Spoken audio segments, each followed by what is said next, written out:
Hello and welcome to my channel. তো আজকে আমরা 17ই নভেম্বর 2024-এর 10টি গুরুত্বপূর্ণ কারেন্ট অ্যাফেয়ার নিয়ে আলোচনা করব।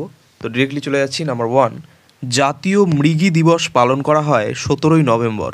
Next number 2, director of national intelligence হিসেবে তুলসি গ্যাবার্টকে নিযুক্ত করেছেন মার্কিন প্রেসিডেন্ট নির্বাচিত ডোনাল্ড ট্রাম্প। নেক্সট নাম্বার 3, সম্প্রতি অবসর ঘোষণা করলেন টেনিস খেলোয়াড় প্রজনেশ গুণেশ্বরন। নেক্সট নাম্বার 4, দিল্লির রাই কালে খান চকের নাম পরিবর্তন করে রাখা হয়েছে বিরসা মুন্ডা চক। নেক্সট নাম্বার 5, দুবাইয়ে সিম্বায়োসিস ইউনিভার্সিটি এর প্রথম ইন্টারন্যাশনাল ক্যাম্পাসের উদ্বোধন করলেন বিদেশমন্ত্রী Jaishankar. Next number 6, Saudi airport exhibition 2024-তে এয়ারপোর্ট এক্সিলেন্স অ্যাওয়ার্ডে সম্মানিত হয়েছে হায়দ্রাবাদ বিমানবন্দর।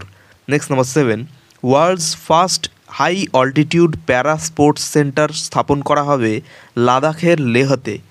Next number 8, national legal services authority অর্থাৎ নালসা এর নতুন এক্সিকিউটিভ চেয়ারম্যান হিসেবে নিযুক্ত হলেন সুপ্রিম কোর্টের বিচারপতি Bhushan Ramakrishna Gavai.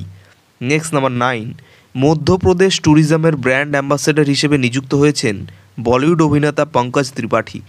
Next number 10, new দিল্লিতে 43rd India international trade fair এর উদ্বোধন করলেন কেন্দ্রীয় বাণিজ্য ও শিল্পমন্ত্রী পীযূষ গোয়েল। তো এই ছিল 17ই নভেম্বর 2024-এর 10টি গুরুত্বপূর্ণ কারেন্ট অ্যাফেয়ার। তো চ্যানেলটি ভালো লাগলে অবশ্যই সাবস্ক্রাইব করবেন এবং পরবর্তী আপডেটগুলি পাওয়ার জন্য অবশ্যই নোটিফিকেশন বেলটি অন করে দেবেন। ধন্যবাদ।